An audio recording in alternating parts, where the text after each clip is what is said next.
It's the 11th of May. I want to tell you about one of the key dates in Scottish history. And if you stick with me till the end, I'll help you plan one of those historic days out in Scotland. Hiya, I'm Bruce Fummey from Scotland History Tours. If you're interested in the people, events and places in Scottish history and you want some great ideas about places to visit in Scotland, then subscribe to my YouTube channel and click on the notification bell. That way you'll be notified every time I make a new YouTube video. In the meantime, let me tell you a story.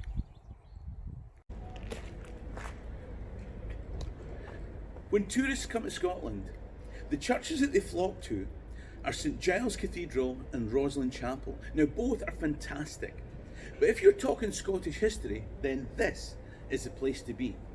This is St John's Kirk in my hometown of Perth. It's the most prominent building in Perth, it's the oldest building in Perth, indeed it's from this building that the town previously got its name, of St John's Town. Our football team is still called St Johnstone. Now let me tell you why it's not only the most significant church in Perth, but possibly the most significant church in Scotland. Now, if you're wondering why, in a time where people don't go to church anymore but they watch Netflix, that's even relevant, then give me 10 minutes of your time and it'll be clear. Sorry about that, I had to deal with the skeptics.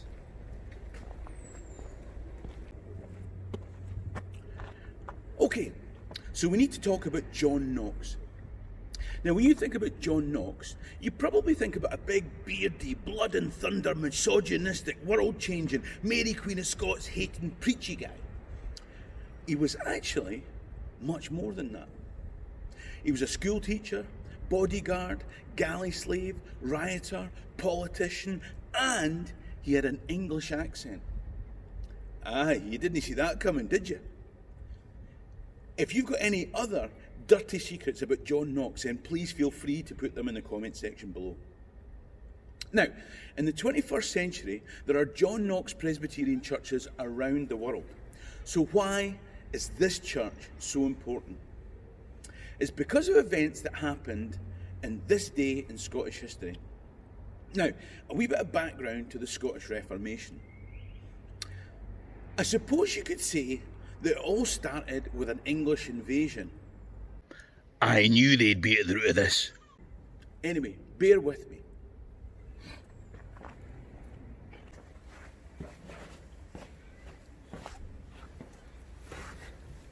Haha!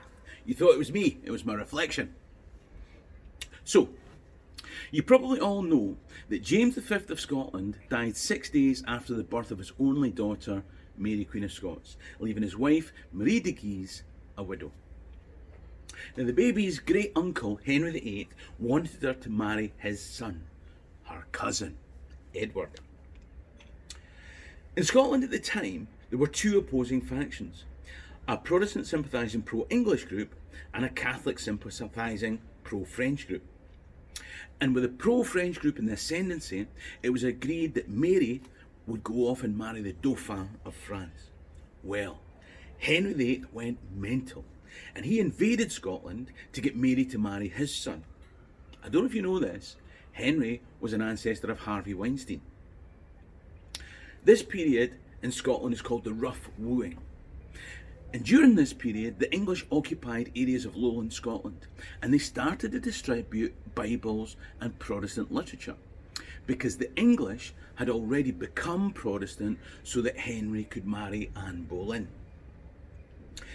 In the meantime, French troops occupied Edinburgh to defend against the English. Now, the tension between the French troops and ordinary Scots will become a problem later.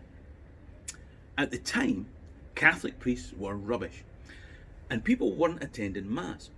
That made for fruitful ground for the reformers. A few Protestant martyrs later, we ended up with an event in St Andrews that I hope to cover in a week or two. This event led to John Knox spending time as a galley slave, then studying John Calvin in Switzerland. But for this point, now he was back.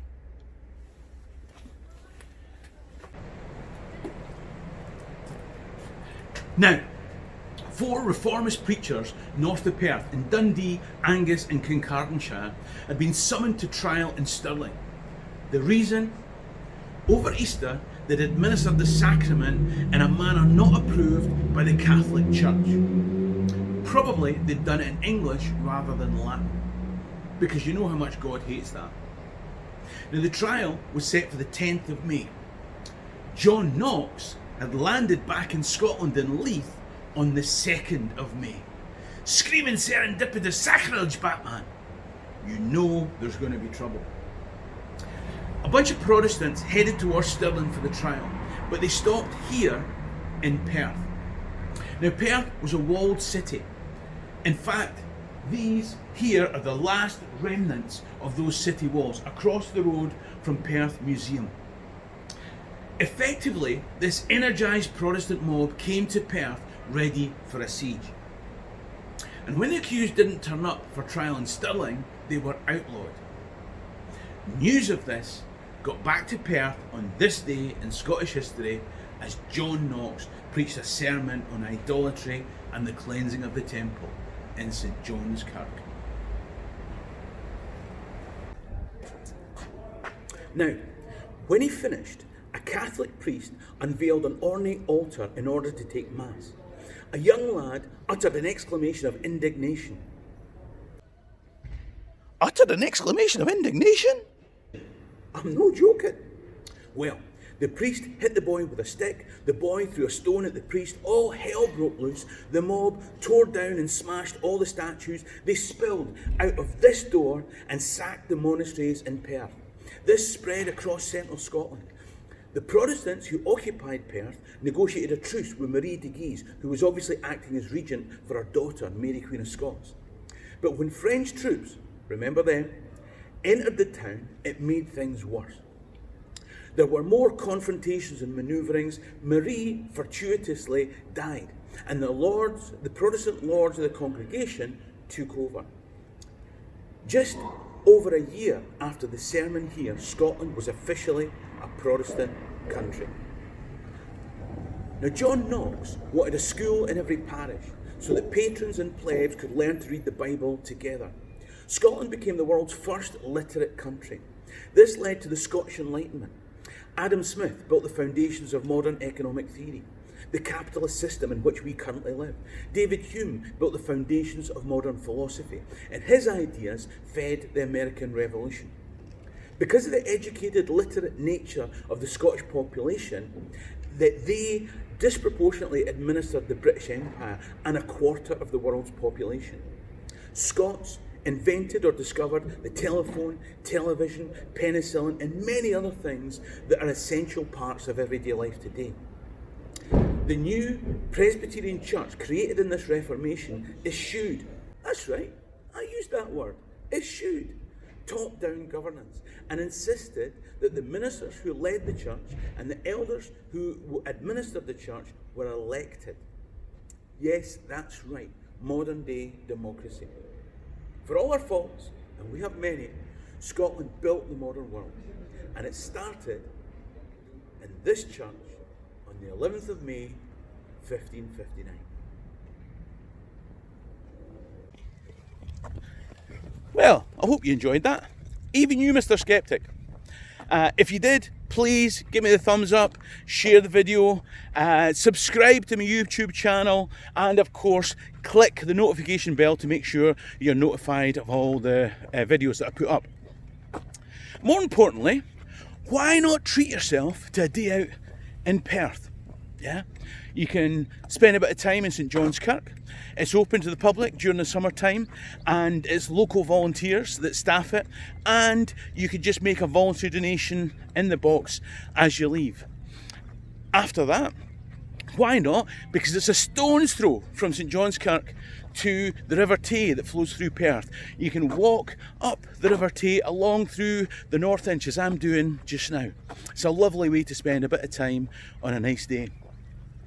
After that, on the way back, there's a lovely tea room in the high street called Reids. Crispy bacon rolls and cream scones. Lovely. I'll leave the information and the link below. In the afternoon, close to there, you can go to the museum. Remember where we were, just next to the remnants of the city walls? And spend a bit of time in the museum, and then you can go up to Huntingtower Castle. Used to be called Ruthven Castle. Was involved in the raid of Ruthven, where basically some Protestants didn't think Scotland was Protestant enough, and they kidnapped James VI. I'll probably do a video about it at some point in the future. You can also take a boat trip along the River Tay, a wee bit further down the river. That's in it. I'll put the link below, don't you worry. And I'll also put links to Google Maps, both by car from Edinburgh or on foot from the train station. It'll all be in the links below. Obviously, May 2020 is not the ideal time for doing this. When everything's better, always check the details that everything's still open, etc, etc. If in doubt, why not hire a tour guide? I mean, Dochas going to be a llama alive. Cheery and Rasta.